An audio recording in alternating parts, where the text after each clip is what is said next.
Welcome to another episode of You Already Successful. You, yes, you, right now. I have a special guest today. Today's special guest, I actually met through my wife when she worked in the school system. She was a music teacher. She's also an entrepreneur, a mentor, a creator.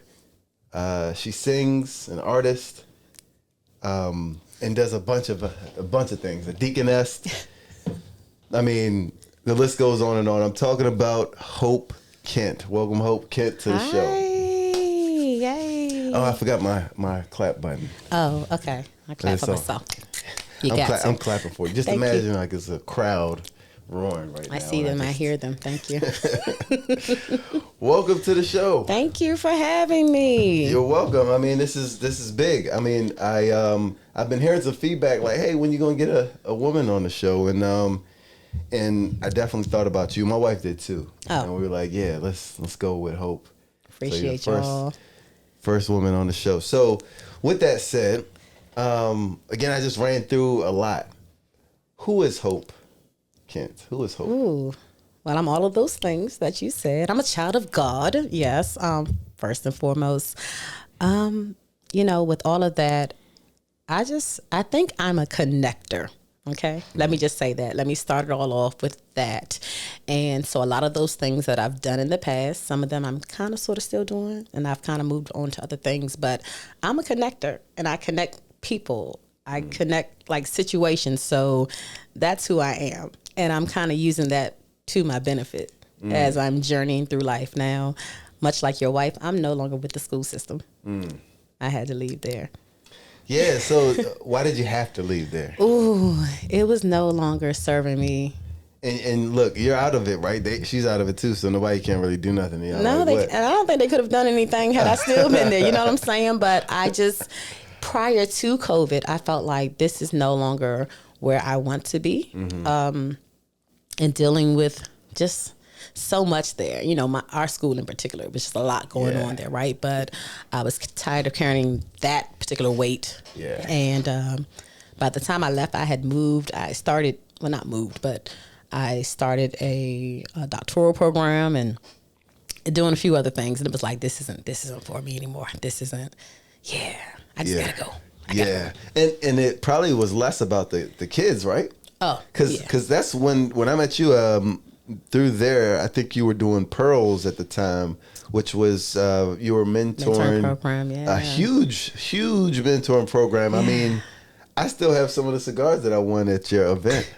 It was at the hotel. It was catered and everything. I mean, that was but it was powerful. Can you explain what Pearls was? So Pearls, it was a mentoring program that I started at my school, and even with that, a lot of people don't know the story, but my principal at that time, or my vice principal, needed me to do a program to count for like something at the school. And she was like, go ahead and do a mentoring program. And I was like, no, I don't want to. But I promise you, as I was telling her no in the hallway, Holy Spirit was in my ear like, you're going to do it. And the name of it's going to be Pearls. And it was so clear that I was like, man, is this what people talk about when they say they heard from God? Like, that was clear. And I wrestled with it maybe for a week. And I remember saying, God, well, if I do this, you got to make some provisions, and whatever that meant at the time, because I was literally starting a program from scratch. Wow. I wanted to remain with the data team that I was on. Like, we put a little board up, 50, 70, 80, they passed, they failed, what? No. It was like, I got to do something and just pull it out of scratch. But I did. And it was purposefully empowering and reaching little sisters. And I had it from about 2011 until about 2018. Wow. Pearl stood for? Purposefully empowering and reaching little sisters. Wow. Yeah. So, I mean, you were just talking about being a connector, and that's exactly what you're doing. I didn't know that you started it from scratch through the school. Yeah. Because, I mean, when I came to the event and saw how many kids were impacted and saw how many sponsors you got. I mean, you had Disney stuff.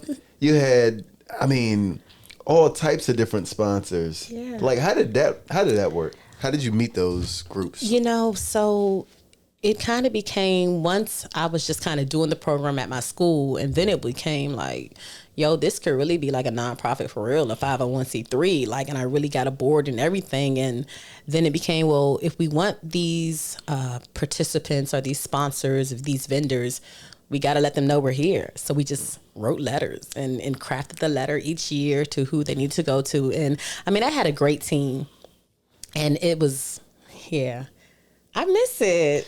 I mean, it was dope. I mean, I'm talking from attending an event and seeing it from the outside. I mean, I saw the kids that were impacted from it.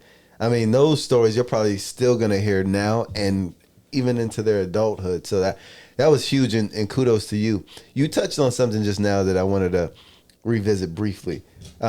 Again, you started out saying I'm a connector, right? And then we just talked about you being a music teacher. We talked about Pearls, where you're mentoring a huge body of young women and girls, and then talking about having a team and putting in the work. Like, let me think. This could actually be a nonprofit. Yeah. You know, we're here. Let's write these groups to give awareness to them, and then get some cool things that we could use to benefit the program.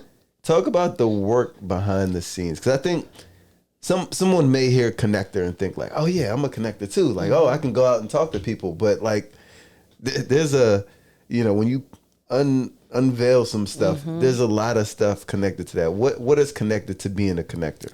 So really knowing people and knowing people who know people.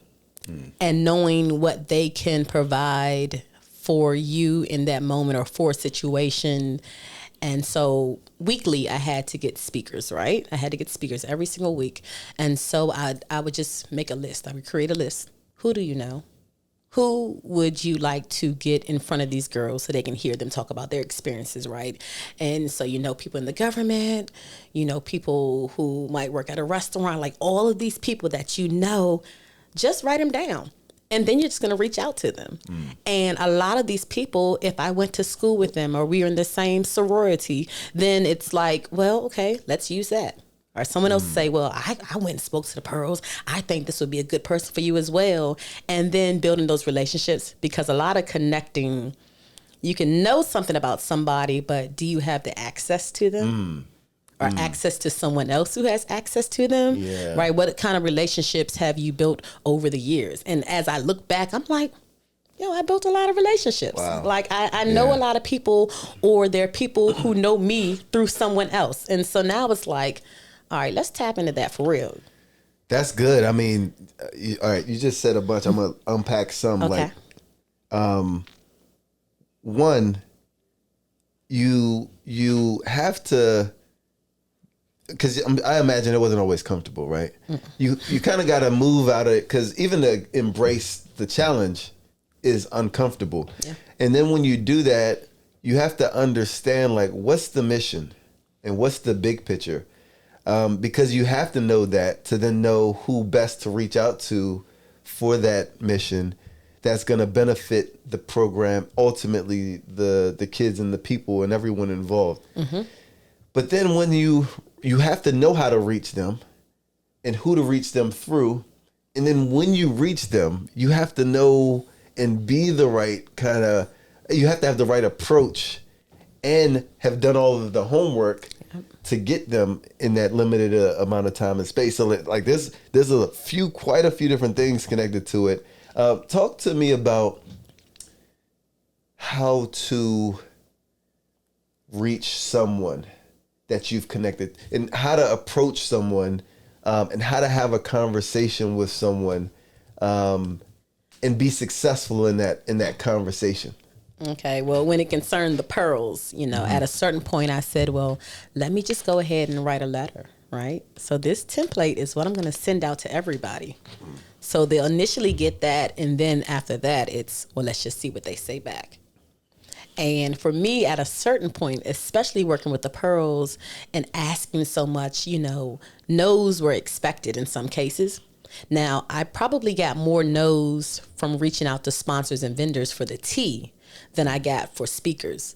I can probably count on one hand how many people told me no. Wow. for being a speaker. And that's what was phenomenal about that. And again, when I was like, hey, God, you going to make provisions or no? Right? Like he was making them. So are these paid speakers? They weren't paid speakers. Oh, wow. And so of those 5, maybe 3 of them were because they wanted to be paid.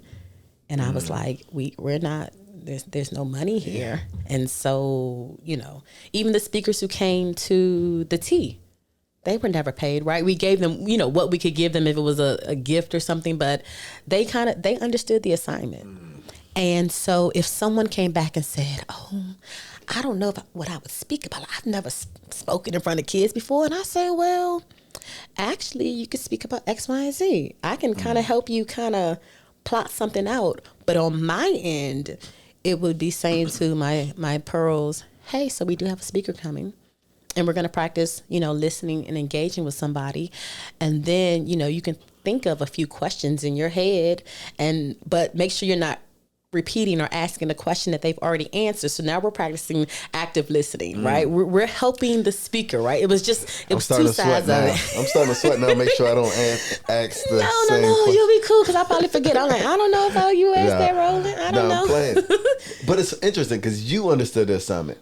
Okay. You just said they did, but you did. And that was the work to connect with those people, to give some comfort and some grace, like, you'll be okay. Get people out of their head, get your team together, get them on the right page. But like oftentimes knowing to write Disney, right? Because you're not just going to say, all right, I'm going to try to call somebody and then have a conversation with someone from Disney. Like, no, there's certain approaches. There's a certain approach that you have to have depending on the situation. And writing is the appropriate approach for a group like Disney to get that response. So you have to know what you want to do, but then you have to be willing to bend and craft it to what is going to be best received. And I think that's a problem that sometimes we face, is that it's about like, I'm going to say what I want to say, or I know what I'm doing and they're going to listen or they're not. And it's like, well, at the end of the day, yeah, it's yours. So but if you want to grow, if you want to reach out and get people for a certain reason, it's best to approach someone and give it to someone in a digestible fashion for them. So it's less about you and what you want at that point. It's more about like, how best can I craft this? And sometimes we see that as like, it's fake, or it's phony. It's like, no, at the end of the day, a part of a conversation is what I say, but also how you receive it. And if you can't receive or aren't receiving what I'm saying, then I just wasted my time. You might as well not be talking, huh? You shouldn't have been talking. Yeah. And that's on the speaker. Yeah. And so the speaker, and then really over a period of time understanding like, okay, the audience, each person is a different audience. Like, no matter how you want to slice this bread, like, people are different. Let me get these air horns working. Go ahead. The people are different. So you really have to know, how do I talk to this person? What is this person understanding when I said that? Facts. And so I just want to make sure.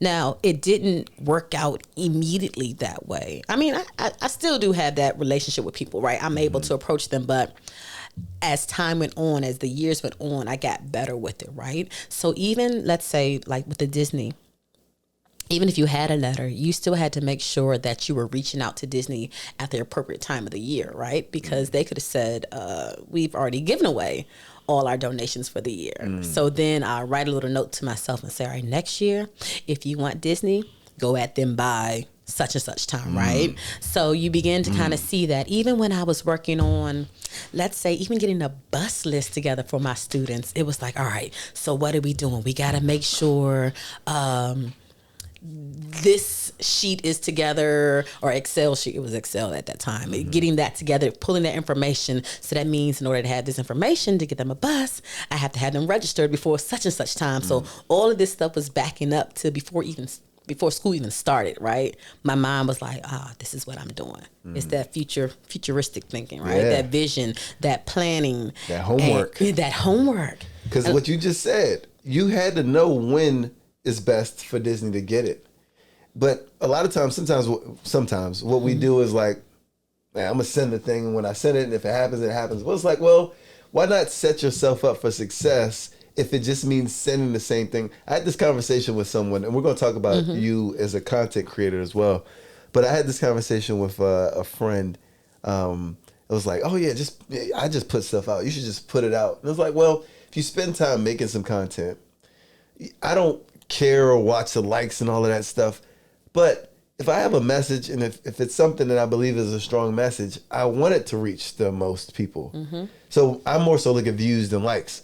So because then I'm like, all right, I got my message out so with the algorithm on social media, which is ever changing. Right, we're always trying to figure it out. Like, Always what are you today? And tomorrow's changed again. Right? They're like, you figured me out, I'm changing. Yeah, that's exactly what it does. But it's like, with that, there's certain times and days. So there's like, all right, yeah, to your point, if you just want to put it out, yeah, you put it out. And it might have reached less than half of what it could have reached if you just would have timed it out. But that goes to homework and kind of getting out of our own way and saying, like, if I'm going to do a thing, might as well approach it the best way possible versus just do it. Because then when it isn't as successful as it could have been, you don't want it to be because I didn't do the homework and put it out or did something extra that I should have done. You want to rest assured that, all right, it didn't hit or whatever happened, but I did all of the homework I could have done. I did what I could do. And so even with me, when I first started doing it, was like, all right, still just trying to understand this content thing. I'll do this, do that, what I have to do here, blah, blah, blah, blah, blah, blah. And, it's like you said, the algorithms are always changing. But then there's so many things that I can do or I have done in life where I could, more or less half-ass it. And then I'd be like, here we go. But then it's like, now, Hope, you know better, so you can do better. Like, Hope. And I know you just giving half of what it could be might have been someone else's best. But stop that, Hope. Don't do that, Hope. Because I used to do that in college when I used to take voice lessons. Okay. And I would always get a B. And I'm like, man, I went to student performing arts school. I'm always getting a B.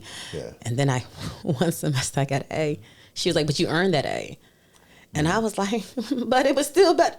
She was like, nah, we're not letting you get over like that. And I'm thankful for people like that who don't just let me get away and they hold me to another level, right? Yeah. And they hold, like, come on, Hope, you know better. You know better. That's so important to have accountability partners in different areas, right? Because, you wouldn't necessarily think of a teacher as accountability. You think of it as school. But school is really accountability. And you're seeing something through. I promise I'm not. I hope he doesn't have, it's not COVID. Quarantine, CDC was like, never mind. They said no mask, so, we all good. They're going to change it tomorrow. They'll be like, actually, you should have double masked. I'm like, and we done been together. Nah, but I promise I'm good. Unless I test positive, then I'm not. Then just let me know so I won't go out in the world. Nah, I think I'm good. I'm going to keep sipping the water, but I'm going to have a little bit too, though. No fevers, no nothing, no chills. I forgot what we were talking about. Teachers and accountability. Yeah, accountability. And I used to do the same thing in school. Okay. Like on my paper, I would procrastinate all the way up until the day before and then get a B. Yep. And then be like, all right, cool, I got the B. You know what I mean? That's not what I need. I'm passing. Yeah. But then it's like, if you do the work, you could get an A. And you rest assured too. Like, all right, I put time into it. And then you could turn the page and do something else versus like cut it to the wire. Because those times I wasn't feeling well or, something happened. There's always something. And that B can go down. So, I would do the same too. But yeah, shout out to the accountability partners because iron sharpens iron. It does. If you're surrounded by plastic, then you're as sharp as you're going to get right now. You're not getting any sharper because you don't have anybody around you. And too many of us feel like, oh, I'm right. And if you say something otherwise, you're against me. And unfortunately, those people end up not sharp. Yeah, or as sharp as they could be. Because to what we just talking about, maybe they're sharp naturally, but they're not as sharp or as sharp as they could be. And some people don't want to be, right? Yeah. They just don't want to be. And at a certain point, I just had to start saying to myself, well, don't be concerned about them, Hope. Like, be concerned with yourself and know who you're around. And, you know, you continue to try to sharpen the people you're around, and hopefully it's reciprocated. But that's a whole nother thing too. Like, over these past 2 years, like clearing out the energy of the people who weren't reciprocating energy the way I needed to, like, nah, we good. Because I need to grow. Like, me still in this doctoral program, still, like, I can't have the extra stuff around me that's not doing what it needs to do. Like, nah, I didn't even know you were doing that. Yeah. Still. That's huge. Y'all pray for me. So, true story. Okay. Hope comes in, right? We're about to get ready for the podcast. She comes in, and she's on a business call. And she's, like, wrapping up a business call. And they just called back. They did. I was like, oh. Yeah, my bad. Nah, it's good. Bad. When they see this, if they see this. She probably won't. Yeah, she won't? She won't. Okay, so we can kind of talk more about that business call. Okay. What was that? So, like, what lane, because you do a lot. What was that connected to? That was connected to a restaurant that I've been kind of working with. And before the lady built the restaurant, she was letting me know, then I want you to do community engagement. And I think that was kind of based off a lot of the things I had done with Pearls. She realized, hey, ma'am, I've seen you interact with people. Like, this is what you do. This is not hard for you. This is just... And I'm like, yeah, it's not. And even recently, another opportunity was presented to me just a couple of days ago with more of that, like, outreach for stuff. Like, we literally want to pay you to do X, Y, and Z. And I'm like, okay. And they're like, you know, it's going to be hard and this, that, and the other. And I'm like, you know, I get it. I understand. I understand the back and forth of what it's going to be. But I also know, like, when I work with the Pearls, once again, it was a lot weekly working with the Pearls, right? But I was making sure to get those speakers, dealing with kids on the bus, like so many things, booking field trips, the back and forth of it all. We don't have buses. Oh, we do have buses. Can I get those tickets? Oh, there are no more tickets. Oh, tickets just came? Okay, cool. Well, y'all let me go. It's only 2 weeks out. Oh, thank God they're letting us go. Like, all of these things, all of that back and forth. So I'm with it. Yeah. Like, and now not teaching, my brain has a little bit more to work with. It's a little bit or a lot? I don't know, man. It's like, because the dissertation and everything else with school is still taking a... But that's true. Outside of that, I'm feeling rejuvenated, right? I feel like, no, these are things I can actually handle. Yeah. And because, again, the relationship building and communicating and connecting with people, like... My parents didn't raise me to be just somebody who's out here being mean to folk, right? And, hello, good morning, hi, great. So this is what I need. Yeah. So what's the lady? You don't have to say her name, but what? She owns a restaurant. Yeah. First of all, it's the Great American Bistro. It's on New Jersey Avenue in DC. Y'all should go check it out. Okay. Yes. I'm gonna go check it out. Please. What's her name? Victoria. Hope said that you weren't gonna watch the show. I need you to watch the show. I need you to like, subscribe, follow. We're gonna get this show in front of her. Yeah. But no, shout out to Victoria in that restaurant. Yes. Definitely go check it out. Great American Bistro. Yep, in this area, right? So if you're in the DMV, check that out for sure. For sure. But she did her homework too, right? Because she knew what she didn't want to do, or what she didn't have time to do, depending on what she has going on, and she reached out to a connector. Yeah. And everyone that knows you knows that's what you are. Yeah. You're a connector, and you're naturally that way. And you could be dropped in any space and come out as the leader.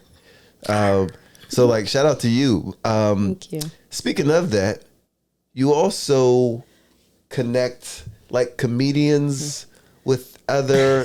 Talk to me about the work that you do with different comedians, famous comedians at that, too. So I've been assisting Natalia Stroman, also known as Boss Lady. Shout out to Boss Lady. Shout out. She's a true boss, for real, for real, for real. And she manages a lot of comedians, a few Chico Bean, Big Baby, Darren Brand, Drink, Tyler Chronicles. So she has a few on her roster. That's what's up. Shout out to all of those. Yeah. So just kind of working with her. And even with that, like,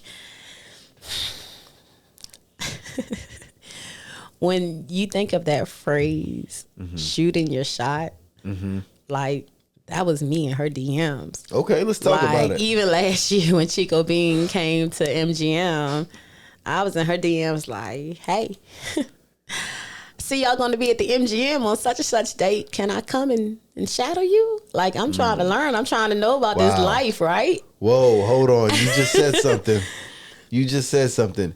You got out of your own way, jumped in somebody's DMs, and you said, can I help out and shadow you? Yes. That's approach.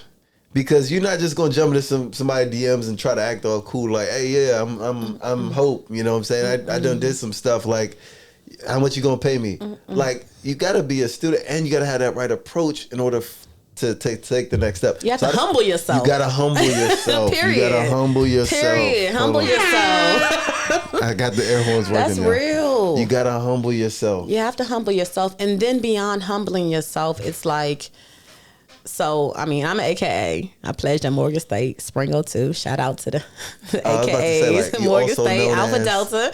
Okay. Yeah, so being there and kind of knowing, like, listen, this is something that you want. You trying to get down with the get down. Like, how are you approaching them? They have what you want. You're trying to obtain that. So, it was just my approach to the situation. I'm like, well, this is what I can do. We can try that out. You know, it kind of worked out. It kind of worked out. But even getting, there before her, as time has gone on, she's like been trying to figure out, like, you do a lot, Hope.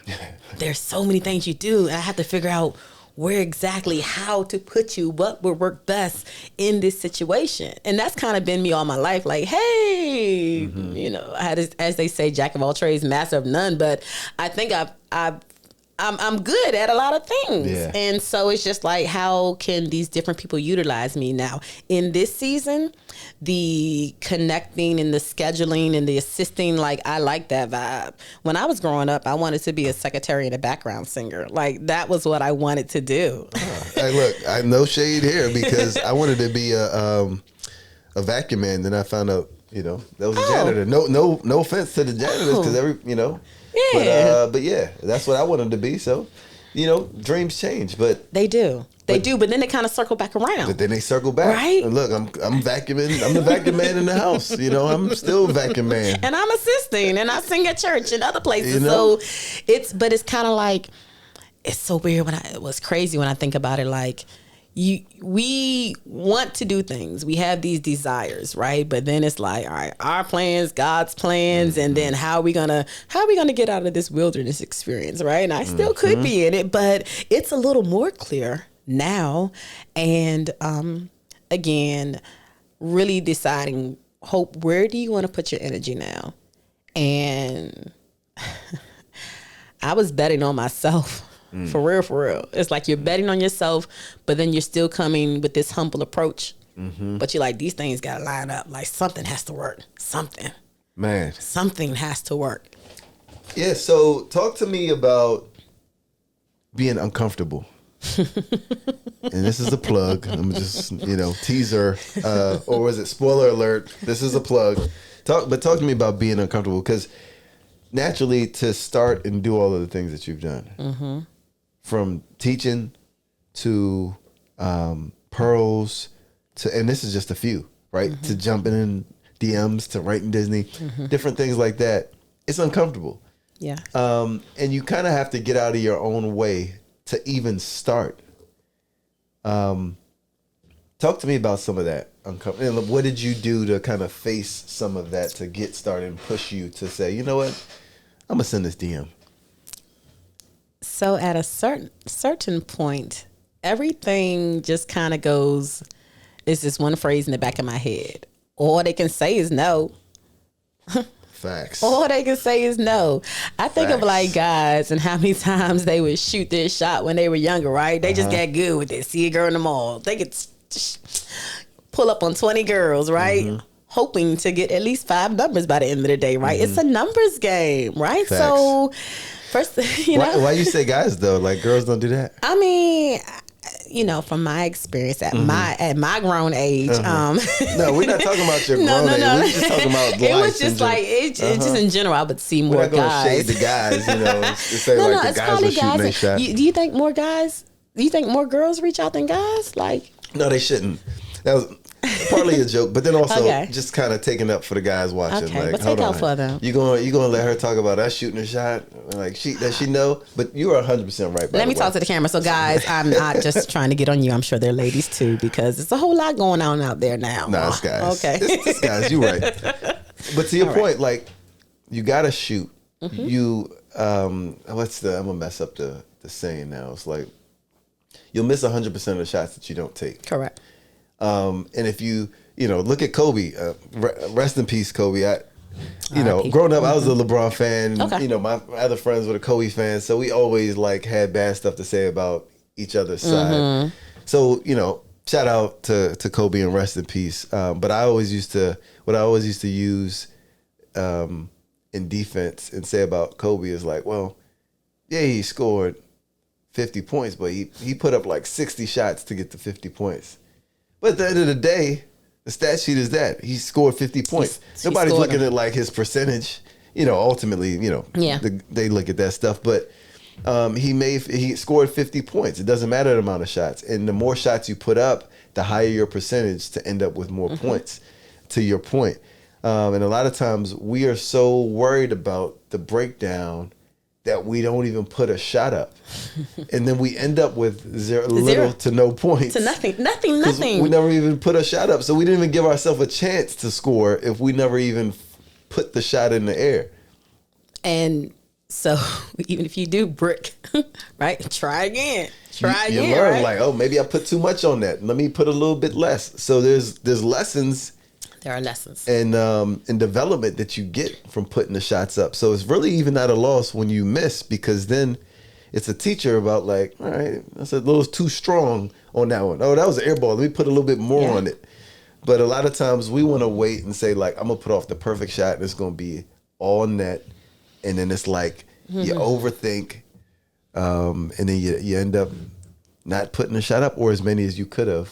And Roland, I'm an overthinker. Me too. I am an overthinker. Like, shout out to oh my goodness, like it's almost like, Hope, just stop. Like I had to get myself to a point of like, stop doing that. Yeah. And so some things like really, really map it out, plan out. Other things like, nah, just do it. Because if you think about that too much more right now, you're not going to do it, right? So when we talk about being uncomfortable, I really had to get like comfortable with being uncomfortable, right? But I mean, so my father was a pastor, and my mother a school teacher, guidance counselor. So my brother and I, they were always like, hey, going up there and say a little speech, going up there and da-da-da-da. So, you push me out there in front of church. Well, so-and-so needs you to sing at her funeral. Well, maybe not the person in the casket, but like, sorry, the family member. Right. How's that going to work out? But the family member, and it's like, man, I got to go up there again. Okay. All right. I'm able to read. I'm able to da-da-da-da-da. So do it. So if you're able to do it, just go ahead and do it. So, and then there's a show on Netflix recently, a series of unfortunate events. I don't know if you've watched it. Okay. It's more like a kid's show, but I was watching it, and the young lady, anytime she went to go put her ribbon on, it could be a very just uncomfortable situation, but if she put her ribbon on, it was now, I'm going to go into action, and I'm going to do it scared. That was her thing. Do it scared. I was like, yeah, I'm about to learn from this little kids movie. Like, that's big, because sometimes we're afraid, right? Yeah. And then sometimes, again, those people in your corner, those accountability partners, are just people who are like, nah, you've done this before. You know that, right? Like, you can do that. Hope. Really? Facts. You was afraid of that? Hope. Yeah. Then it's like you get your little courage, like, okay, I got a cheerleaders. I had cheerleaders. Yeah. But you keep those people around. Yeah, and get your courage up is so important. It's so important, because a lot of times we are our worst critic, and we will look at something as scary that we've actually already been through. Partly too because we don't reflect enough. So like we talking about uncomfortable, right? And that's the plug that, I got some merch coming. Bam. But uncomfortable, in parentheses, comfortable, because I think you should be both. Okay. Right? Uncomfortable is the natural reaction for something new. in most cases, and it means that it's a sign of growth. Yes. And then once you get some reps in doing that and taking the shot and putting it up that's uncomfortable at first, then it starts to become comfortable. And then you've already tackled that, and then you move into something else that's a little bit uncomfortable, and then it's just like that same rotation throughout life. But it's important to grab some of that and remember that cycle so that you don't panic and it's like, this is something new. But it's uncomfortable again. I've been through something uncomfortable before that now I don't even think about. And now it's just a matter of like, oh, this is a good thing. Yeah. So perspective is huge. Because like if you don't have that perspective, then you might look at that challenge and say, that's bigger than me.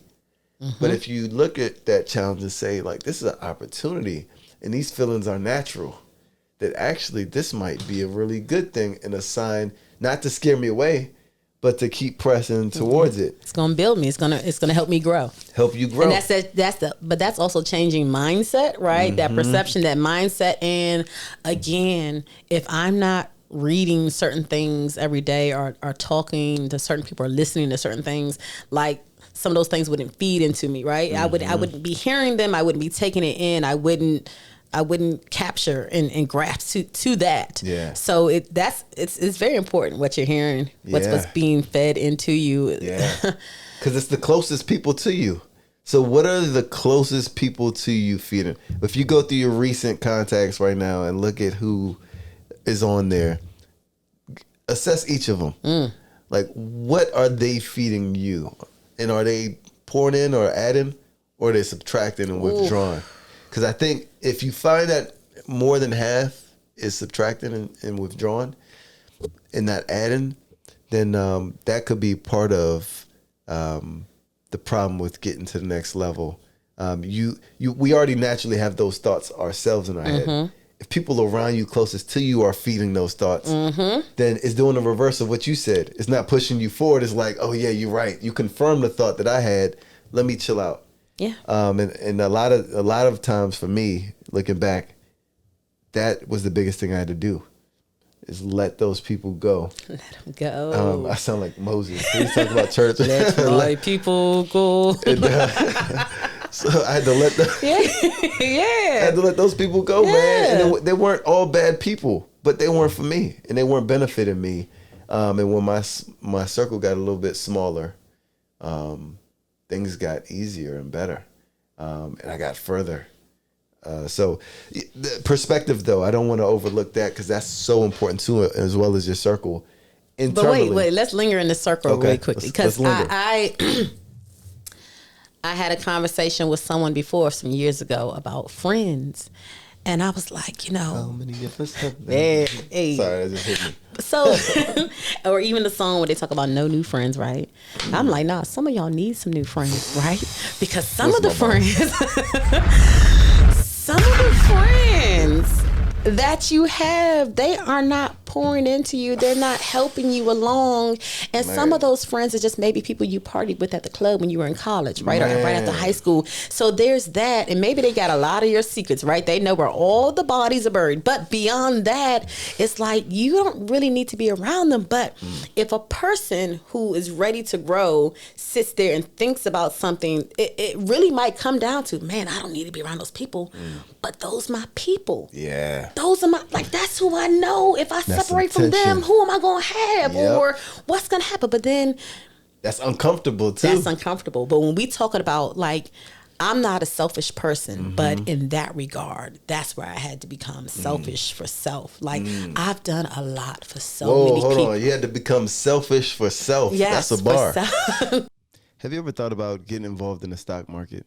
Like, you hear the market's up, it's down, it's red, it's green, it's bear, it's bull. You don't really know what that means. Or maybe you currently do already invest and you want a deeper understanding. You're just not sure where to start. You need a coach. That's where you should start. You need a coach who is an expert in that field, in that space, and is not an influencer. And there's a big difference there. So you need someone who's experienced, someone who was a broker before, right? Someone who managed branches, right? Someone who will talk to you about risk and reward, not just, dangle some money or some success stories in front of you, to get you to buy into something, but someone that will give you the tools you need to be successful using your funds yourself. I'm talking about Financially Present. You need to check Financially Present out. Head over to the website, www.financiallypresent.com. And there's something for everyone there. So regardless of what level you're on, there's something for you there. There's training, there's curriculums. Follow the YouTube page. There's merch. There's all types of things for purchase. Use my link to get 15% off. Click the link in the bio, but get involved in the stock market. I mean, historically, it's on average a 10% return. The best place for your money to be, regardless of what's going on right now. If it's down, it's actually a good time to get in, and things are going up. So historically, the stock market is where you should have your money, at least some of it, be invested in the stock market, Financially Present. No, but I had to, and it's like, with pearls, everything that I was doing was for others, giving, draining myself. And let me tell you this. So while I did do my ebook, Anyway, Father God, I Want a Boyfriend. Okay, hold on. Let's shout it out. Where can we find it? AnywayFatherGod.com. And so, yeah, so let's put a pin in that as far as that journey, Anyway, right. Father God. But prior to that, I started writing another book. It was more chapters. It's just still sitting on my Google Documents right now.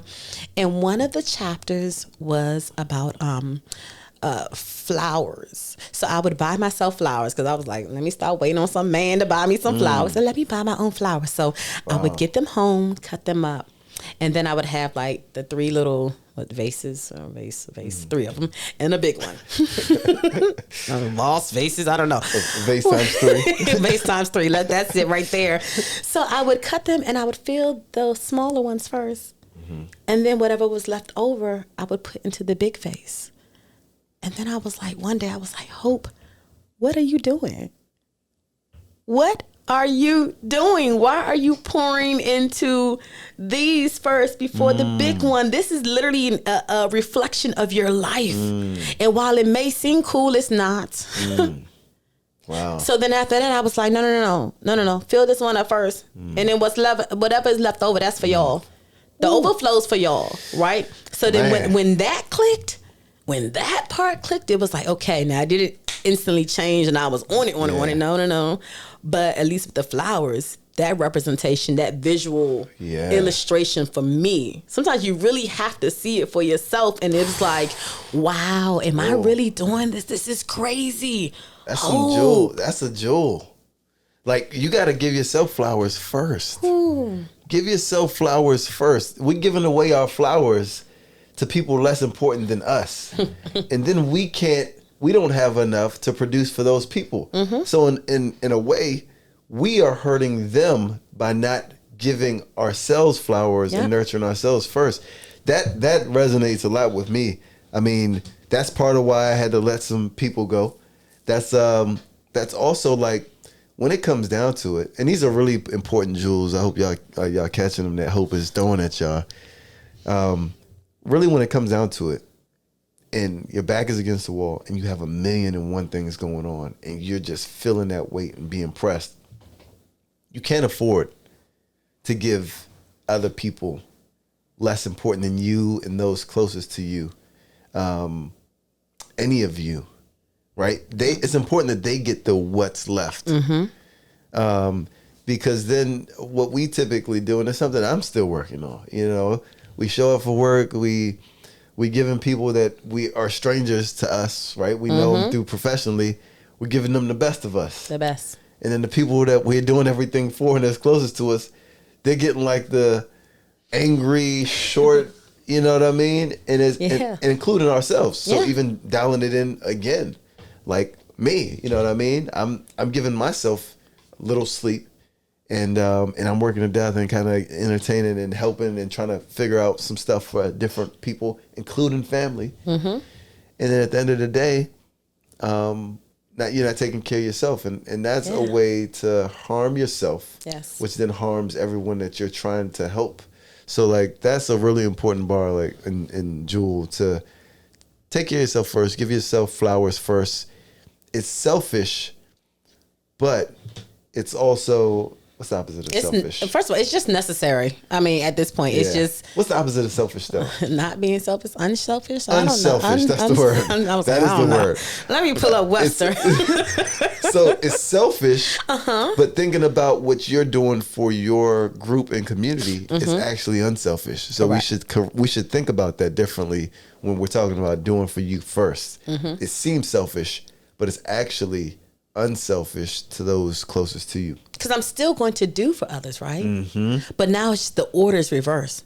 So I'm not doing all of this for you, and then now I still have to go home and write a paper or do something else. It's like, I just have a little bit left. No. Let me do that. And then everything else really is just, it's really no thought to it. It's just, we just making it happen. Facts. But don't make all the other things happen and then, do what you're trying to do. And I think that's been part of my journey in understanding myself, even over the past 2 years, even after like writing the ebook and saying I'm on this journey to discover whatever I'm trying to discover. Like, yeah, okay, you want a boyfriend, whatever. But like the journey itself has really been about like hope. Like what you want to change. All right, we going to the gym now. We getting a trainer. Shout out to Body Baba Mohammed. Shout out. That's your trainer? That's my trainer. Yeah. He's great. I don't know. This is for a different conversation. Okay, but I don't know about male trainers, Oh, what? I know. Shout out to your trainer, Body Baba Mo. But I don't know, man. There's a stigma with guys with women. Yeah, and women. Well, Mo is very professional. Now I have heard stories of just some other things going like, woo, like what's going on. But when you get a professional and someone who's like, nah, I'm really here to help you, support you on your journey and get you right, then so I don't know about the others, but Body Baba. Yeah, and shout out to him. And maybe Instagram and social media is poison me because they always got these funny reels, right, where they helping your woman exercise and they palming her bottom. So, but shout out to all of the real professional trainers that's really trying to get people in shape. Yes, women, be careful because just don't go for somebody who got some muscles online. It was like, oh yeah, I could do some workouts.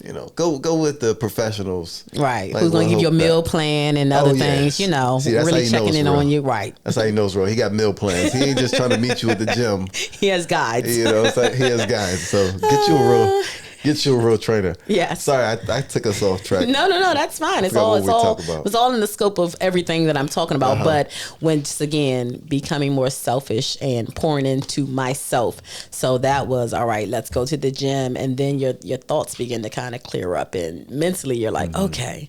Because at one point, after all that stuff I was dealing with the county. My school and stuff. It was like, oh, y'all driving me to the little loony bin or whatnot. Let me talk to this therapist. I used to have my therapist in there cracking up. She used to be like, she probably like, yeah, you gotta get out that school system. She's like, okay, you're released again. Then I come back, I'm back. Talk to me. Shoot, you was actually listening. But just all of it kind of worked together, and I'm just grateful for just everything that's kind of really happened over the past year, even to get me to where I am right now. And it just, I guess it needed to happen, and I was strong enough to endure just the stuff that did go on. Just it was kind of crazy, but I thank God for my mother being in my corner. Just thankful for my friends who looked out for me. So it's again that circle. Yes, I was just about to say that.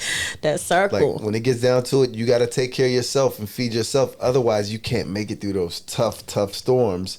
But then having those right people around you are going to also feed and pour into you. And then when they have theirs, then there will be reciprocated as well. And it's like important to understand that. I mean, it really is a game changer. Like that. Yeah. That's probably the biggest, most important thing to continue to be successful. And I say continue because I am a firm believer that you are already successful, which is the name of the show. Just even looking back at what we just talked about, you've obviously done a huge body of work even before the school system. We just kind of started there. But even in that, with all of that, with Pearls, with content creating, with working with different comedians in that body of work, with working with others in the restaurant space, with your program and like it all stems and you said that it was challenging, it was tough. Shout out to the circle, you made it through those tough situations. But we just talked also about looking back, right, and reflecting, because you also made it through that, and you were successful in those things, and it was a building block. It was that now it's time for the next step. Yes. And then you use that you've learned through, whether it's through good situations or horrible ones, and oftentimes we learn the most lessons through the horrible situations. And if you can navigate those, you're better prepped for that next thing and challenge in front of you. So success is a ladder. And when I say you're already successful, I really mean it.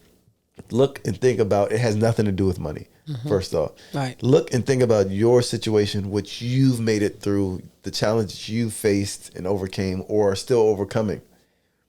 And find a success in that to then use that motivation to continue taking the next step forward. So that's important. And I wanted to make sure that, kind of call those things out. Because a lot of times people are like, oh man, hope, all of the jewels and stuff that she gave is right. Right. Those are important jewels to do now. But, don't just look at it as, oh yeah, everything kind of had to go right. Like, no, actually, it didn't all go right. And you learn from that situation to make it through. And that success, gain from it, because even in a horrible situation, you can gain success from making it through it to then show up to where you are now. Like, as long as I'm learning from whatever the situation is, I don't even count it as all bad. I just say, oh, okay, so that happened. And if someone else goes through something similar, I might have something that I can offer them in form of support. But it's just so crazy the way you kind of deal with things, and people could be like, oh, she's just along. And I'm like, man, I'm suffering in some cases. Yeah. But it was a few months ago, I woke up from my sleep and I was just thinking about like God and trusting him. I was like, man, are you really trusting him? Because if you were trusting him, you wouldn't be worried or stressed about these certain things. So what does this trust really look like? And then when I was really like, you know what, God, I'm going to fully trust you. And I think like 2 days later, I resigned from my job. I was like, I don't know what's about to happen, but, and it just felt good when I did it. It still feels good. It feels good right now.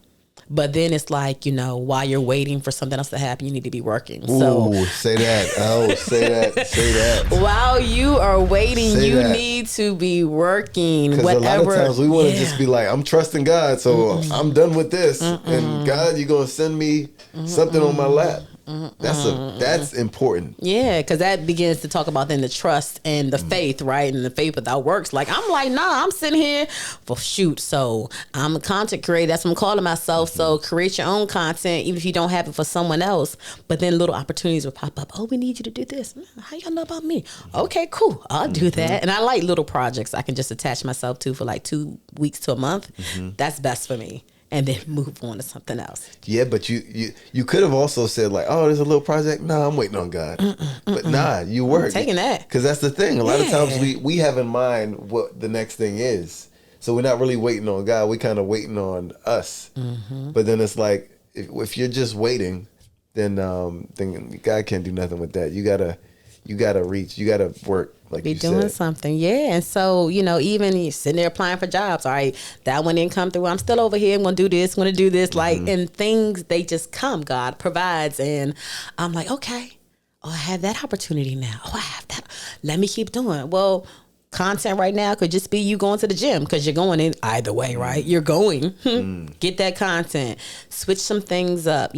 Following people on Instagram and other social media platforms that are doing something similar to what you want to do. Like, can I learn from that person? I'm saving stuff all the time. I started to have to save them to the actual collection, title it. Otherwise, you just saving stuff.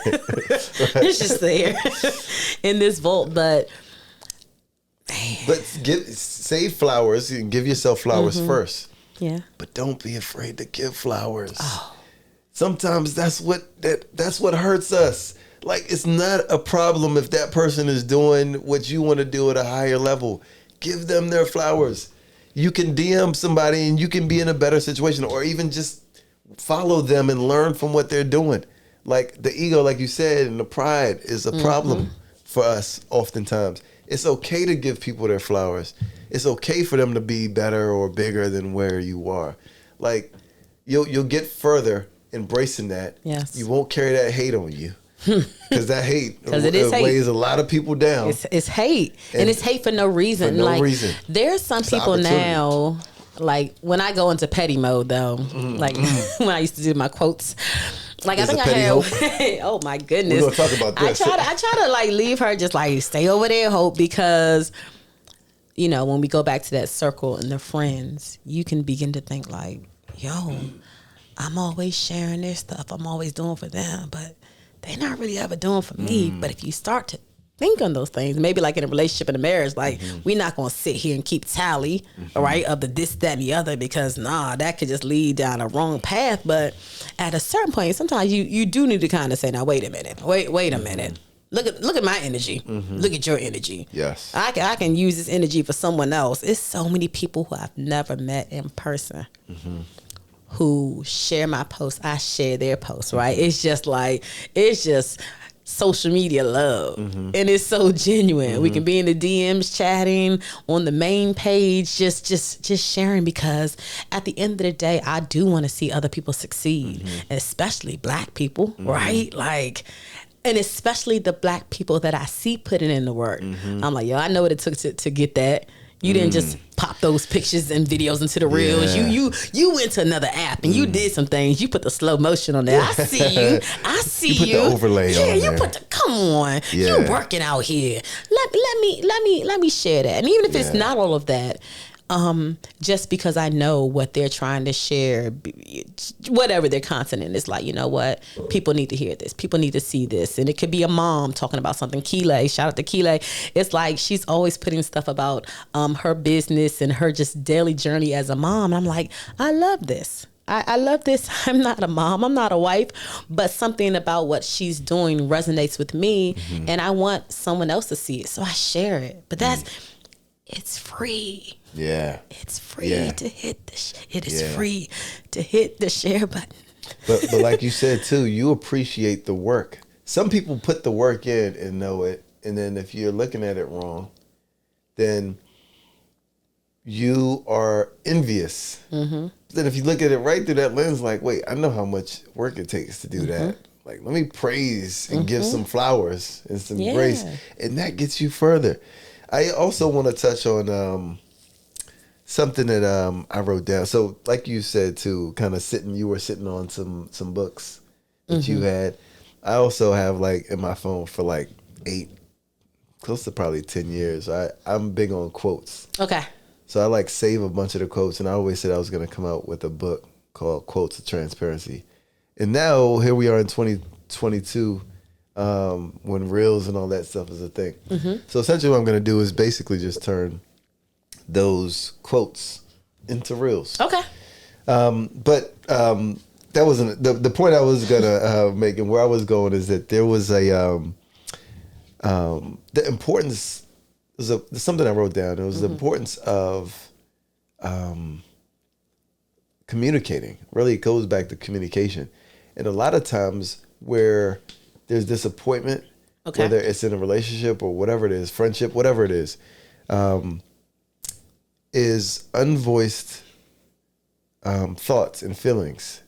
And then there's unmet expectations. So I might do this thing because I'm like, oh, in my mind, you're going to appreciate the thing. You may not view it that way. You be like, why is he doing this thing that when he could be doing something else? So your expectations are met because in your mind, I could be doing something different. In my mind, I'm like, oh, this is going to be good. So then there's tension because your expectations are met and mine's aren't met. And it's all because we didn't voice it and talk about it. So, like, the communication is important too, because it's important that if you have some feelings or if you have some thoughts, petty or whatever, you know what I mean? It's about if you communicate and are a good communicator and meeting it and having those conversations responsibly, not like, oh, I'm gonna tell my mind, I'm gonna just shout what I feel. Like, having those in a way that it's gonna be received, then I think that's half the battle of the conflict that a lot of times we face, just from thinking about these thoughts and then holding them against people. or like, oh, they're doing that. So some of the unmet expectations is from my perspective and from my experience has been just off of unmet expectations based off of unhad conversations and communication. So we circle back to the friends thing and the circles and everything else. Like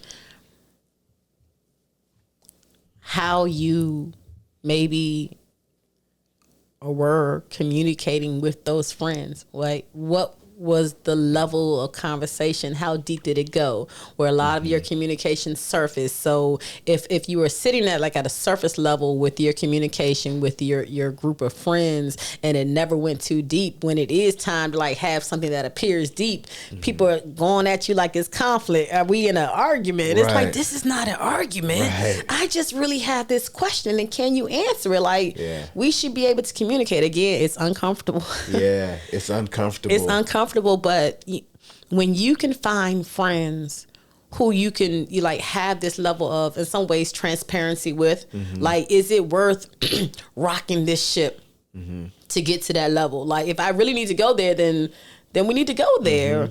But maybe you're not who I need to go there with. Facts. Just the conversation or any of it. And I see now, like, my biggest thing now is like, Hope, just shut the hell up. Just shut up. Shut up. Why? Because they're not listening. Let's shut up because you just need to listen right now, right? It's a lot of things going on. You don't need to be the one to bring that up. Let somebody else say it this time. Now, I already do see it.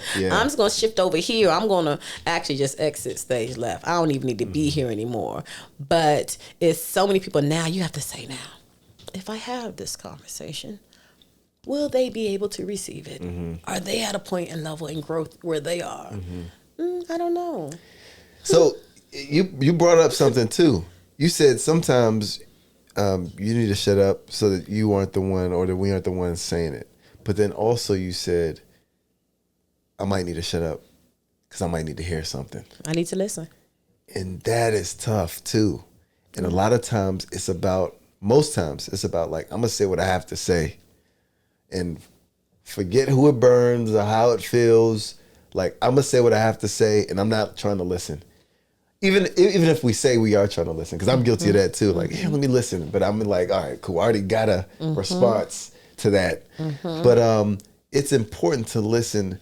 But to your point too, I think part of the communication, going back to that piece, is so important because a lot of times we have something to say because it's on us. We should get it out. Most times, maybe it isn't received right because of the ears receiving it, but then the challenge comes back to us.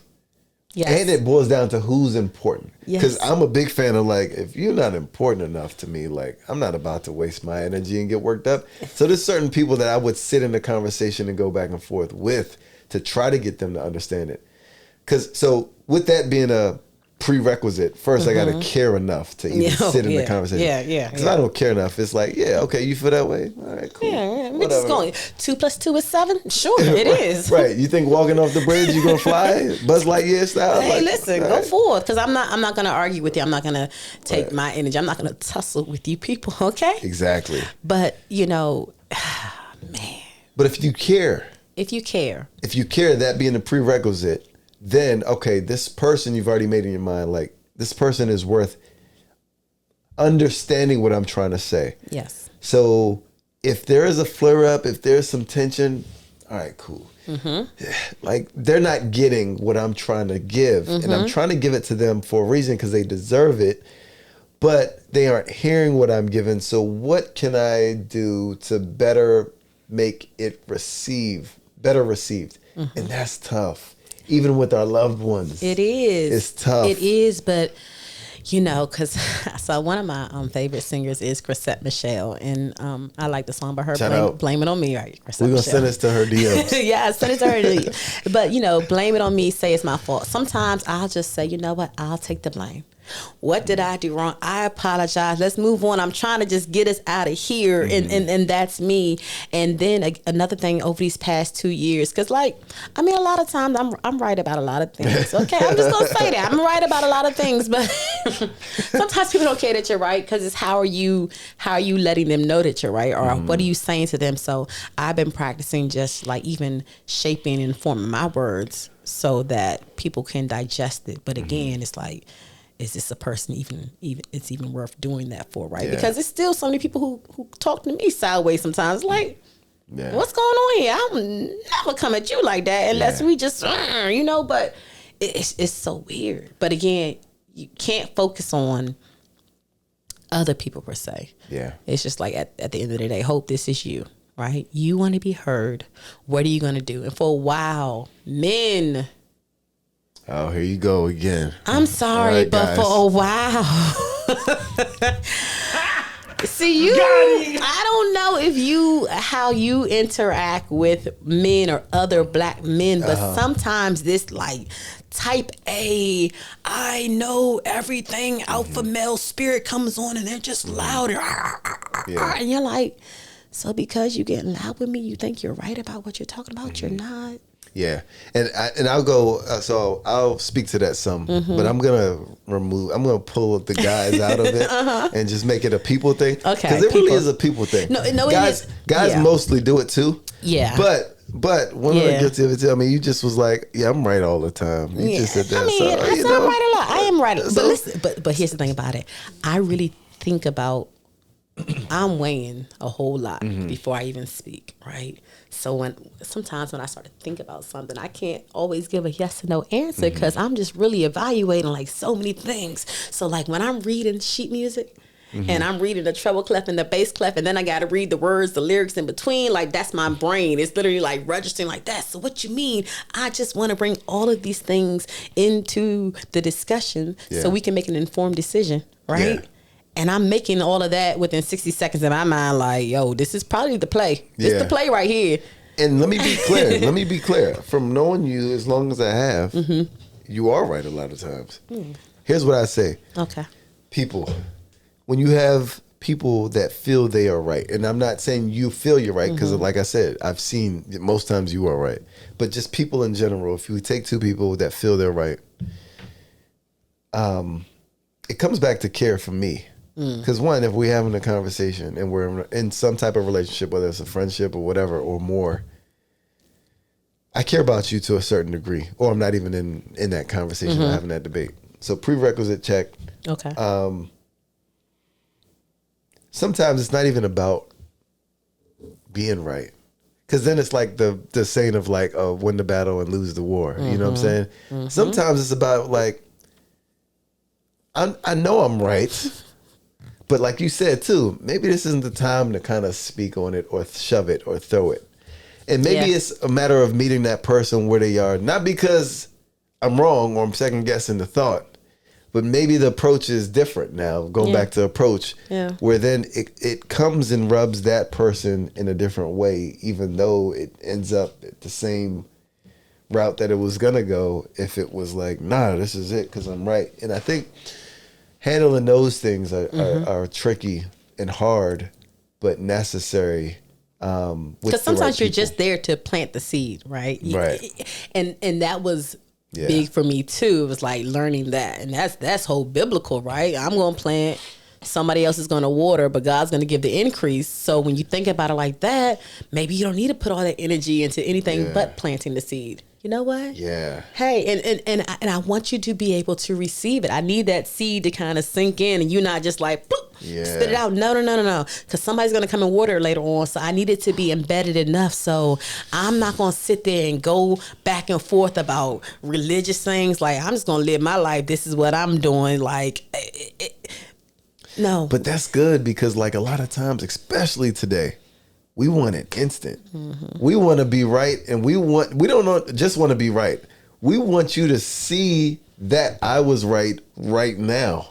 Yeah. So we don't want to wait and be like, oh yeah, this is okay. I planted a seed, or I put some dirt on, or I sprinkled some water. Like, no, we want to see that whole tree grow up right here in front of us with everything. Yeah. So like, talk about that importance of, especially today, because I think nowadays, and it has a negative effect and has some hate attached and envy attached too, with the perception of, all right, well, they're doing what I want to do, and they're doing it at a big scale. So then there's some hate and some envy because we're perceiving something as just happening, where there was a body of work, there was some seeds planted, there was some missteps happened.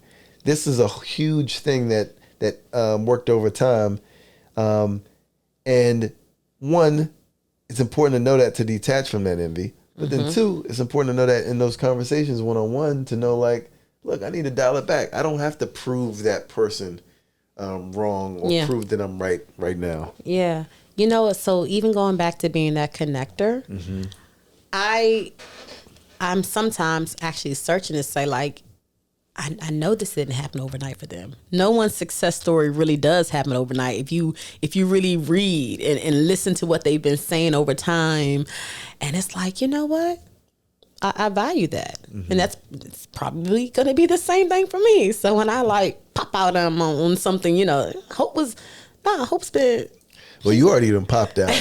But yeah, your next level. Okay, yeah. All right. Well, hey, you know, that keep it going. But I'm watching other people, and so there's no hate or envy for me, because there are so many people that I know in my circle, or just close associates, or just people that I'm watching. I'm like, I've seen the work you've been putting in. This was not overnight, and guess what? And it has to keep going, right? Even once it looks like they've appeared that they've gotten to this certain point, they gonna keep working, because they just trying to now get to the next step. Especially when you have mentors, other people that you look up to, you're like, no, there's still more out there. And when I was originally trying to write my book, I went on a young lady's, I guess, some lecture she had, and she said, you know, when I was younger, I wanted to become a professor and I wanted to write a book. And then when I did that, it was like, well, what are we gonna do now? Like, my vision wasn't even all that big. Now for somebody else, that's a lot. That's big. But then once you achieve it, you're literally like, well, what am I going to do now? Right. We got to keep pushing. Like, we did that. Yeah. What's next? Yeah. And I think that's what it becomes. So when I see these people who have achieved things, I'm just going to continue to like encourage them. And if I can get close enough to say, well, how you do that? Like, I'm asking questions. Hope Kent, she going to ask a question. How you do that? Yep. Show me. And you're going to get in the room. Ain't too proud to beg for those answers. Yeah. and it's the power of networking too. And in the traditional ways, like, oh, I got to go to this happy hour, I got to go to this event. And yeah, all that stuff is still true. But like now with social media and the internet, I jumped into some DMs too and got some responses. Hey. And like, oh, so, you know, some stuff is in the works. Yes. But it takes for you to take your shot, but also leverage what you have. And social media could be leveraged in that way where it doesn't hurt to do that.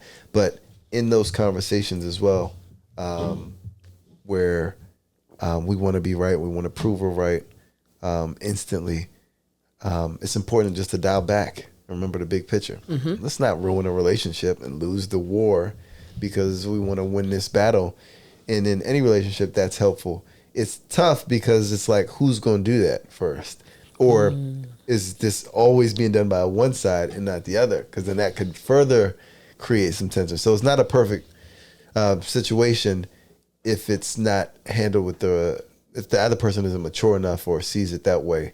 But that takes some work and growth too. And I'm not nowhere near perfect. So, but this is just some of kind of the lessons learned that we're talking about on each side.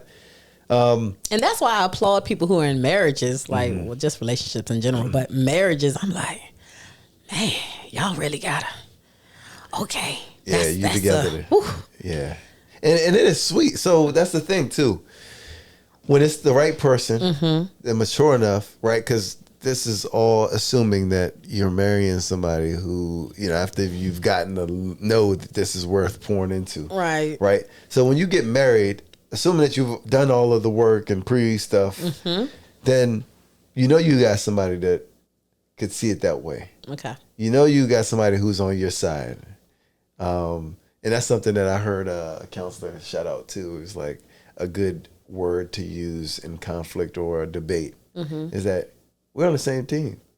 And it's important even to say that right, because you know what I'm saying, you can use that in the wrong way, right? Or you win sarcastic. Yeah, I know we on the same team, but you ain't. exactly. So got you. But yeah, I mean, marriage is sweet because ultimately you have somebody who is seeing it that same way, and no matter what it is, there's naturally going to be some things that you don't agree on 100%, right? But then you know that you want to win the war.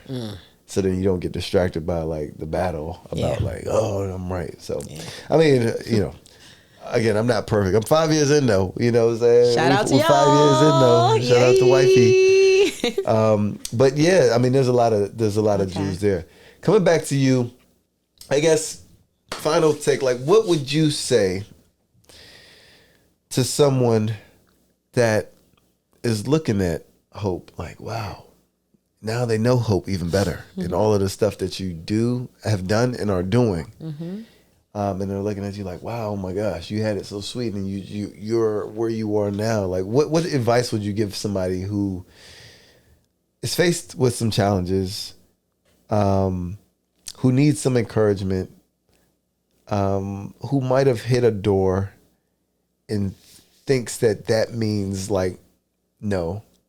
And maybe if it's from God, that does mean that. But if it's not, it's really just in front of them to help them get to the next level and to strengthen them to use some of that current challenge later on and build them up for the future. What would you give, just advice in general, to someone watching? Well, of course, surround yourself with people who are going to encourage you no matter what the season is that you're in. Right? However that looks like, whether it's financial, whether it's prayers, whether it's just, you know, spending some time with you, whatever that looks like. But then it's like beyond that, like don't give up whatever it is you're trying to achieve, because again, here I am leaving a steady career in a sense, right? Every 2 weeks a paycheck, insurance, right? But for me to even in my mind say, I don't want to do this anymore. There's something else I want to do. I want to be the creative of hope over there. So you got to believe in yourself. Even when you don't know what that outcome or endpoint is going to look like. I know it's not this. I don't know fully what it is. But once I separate from this over here, I believe that it's going to begin to make itself clear. And I'm going to have to shoot my shot someplace, right? You're reaching out. You're still trying to get something that someone else has. So reaching out to people, connecting with people, being uncomfortable, right? Not giving up. And that not giving up is the biggest one. Because you just feel like, oh, I don't think it's working. Whatever it is, I don't think it's working. But then it's like, well, let's just keep doing it. And so, okay, no, we're gonna keep going. I don't want to. Well, let's let you do it. You know what? While you're trying to figure that out, let's go to the gym a little bit more, okay? Because you know, might be red carpets that we're walking on later, or wherever we are. So you want to look your best and feel your best. So let's be over there with that, right? But I'm still working while I'm waiting. Yeah, right. Working while you're waiting. And so it maybe just kind of shifts. So allowing yourself. Forgiving yourself, allowing yourself grace, allowing yourself mercy, just as much as God does it to you. Like, hey, it's okay. That didn't work out quite as well. It's okay. What's next? What are we gonna do? And really having those self talks, not like talking to myself, but I am. Speak over yourself, right? It's that. You have to, because otherwise, who will do it? And even like when I would work with Mo, and I was like, man, I just need your encouragement, need you cheering me on. He's like, yeah, but at the end of the day, he said he's his own biggest cheerleader, right? When he doesn't want to go do the 2 days or go swimming or do this, that, and the other, it's like, but he's encouraging himself. So I had to get into that mentality of almost a year of him like being right there pushing me, and then it's like, okay, now accountability partner. Listen, now he has to go off and do those other things, but it's like I'm pushing myself more. He's in the background still like, you got it. But now for me, it's like, yo, Hope, we about to go to the gym, yo. Let's go. Yeah, it's time. All right, let's go. Drag yourself in there. You know, so Encouraging yourself and not giving up. I think that those are the biggest things. So whatever it is you want to do, That's good. And part of encouraging yourself, like you said too, is like looking back, like, okay, this didn't work out, or return the page on that, but you know what you're built of. Mm-hmm. And so there's confidence and like, there's some uncomfortability in all right, what's next? But there's confidence in like, well, I done made it through some stuff. And then you could take those challenges, the hard times, that actually gives you more in some instances than the people that don't have that. Yeah. So then that better preps you, and then you're working while you're waiting. And that is a huge message, is that like, work while you wait. Look at what you've done. You're already successful, 100%, not just something that we say. Like, you are down, find those things and those challenges and those things that you've overcame or overcoming, and then put those in the front of your mind. And then that equips you with that motivation to keep going and not give up. Because that's how a lot of times, you can end up not proceeding if you choose to give up and not put the next foot. Because giving up is probably an easy thing to do. Like, and I've seen it happen so many times. Even when I had my mentoring program, I would be like, no, just stay apart, do this, do that, for a certain period of time. Because when I used to enter into like sports or activities when I was younger, my parents would say like, we're gonna do this for at least a year. And then if you don't want to go back, like we don't just get into stuff and quit because that mentality, that's easy to latch on to, and then you're always leaving stuff. And I just and then the accountability, I see it's like a little poison. I'm like, they're not gonna be here for long because they're not committed. They haven't been committed to anything ever. And that's a telltale sign in a sense. It's like, let's see. You left it. I don't even want to get involved in that. But the other thing is, and some people have so many great ideas. And when I was working with also a wellness coach, shout out to Dr. Mack, she would say to me, Hope, you have so many things happening. She's like, let's just get it out of your mind. Let's get it on paper. Let's put it someplace. Maybe you don't touch that for another 5 years. That's not for right now. What's for right now? Really determine what is for right now. What should I be working on, right? Because one could work on a lot of things. Prioritizing. Right? Yeah. That's huge. Prioritizing. And then you said speaking over yourself, which is also connected to perspective. Because one, speaking over yourself, we all have the voices in our mind. So there has to be some type of psychology attached to like speaking over that thought and actually saying it. And there's power in the tongue, right? It's power. So saying that is actually going to speak and say and register louder than those voices, versus let those voices kind of just keep stealing the joy in the the situation and taking control of the situation. But also the perspective is key too. You talked about that. I think about, you always hear glass half empty versus half full. Yeah. To somebody, a bird might, poop on them or land on their car or something, and they're like, oh, woe is me, like a bird pooped on me. And then somebody else might say, wow, this is good luck.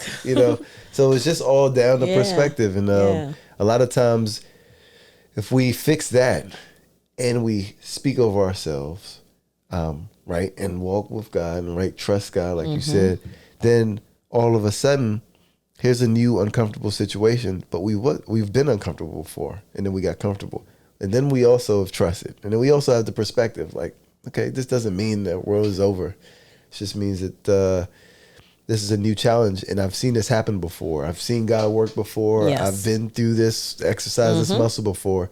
And remind ourselves of those things are important to keep pulling. If he did it before, he'll do it again. And okay, I'm trusting that. Okay, and let me trust it. Facts. Do what you do, God. The real trust, because like you said, there's some different levels of it. Different like, levels. I can say I'm trusting, but at the end of the day, if I'm still holding on to the steering wheel, and they're like, all right, let go. It's like, yeah, I'm trusting it, but I'm still gripping the steering wheel. Then it's not full trust. And a lot of times that's a self-check that we should do as well. I'm talking to myself also. Yeah. It's like, how much are we really trusting if we really want to still be in control? So that's all good, man. I mean, this is a great conversation. So many jewels. Where can we follow you, find you? Shout out the books again. Anyway, Father God, that's actually on Instagram. Like, that's the title. Anyway, Father God, I Want a Boyfriend is actual book title. But Instagram, Anyway, Father God. Also, Hope the Creative. And then HBCU May 105, because I like to support, HBCUs, Black colleges. Shout out to Morgan State University. Shout out. So, find me there. And the website for the book is anywayfathergod.com. Sweet. Well, like I said, it was a pleasure having you on. Thank we definitely going to have you you. back. Because I already know that I'm going to get some DMs and some positive feedback. This was a great conversation. Thanks for taking the time out of your busy schedule. Everybody knows just how busy you are now. So if you've been trying to reach Hope, she got a lot going on. She's trying to prioritize that, and you'll get to her eventually. But I really do appreciate you making the time. That means a lot to me. Thank you for having me. I appreciate it. This episode is a wrap. Like, tap, share, subscribe, and come back. Peace. Bye.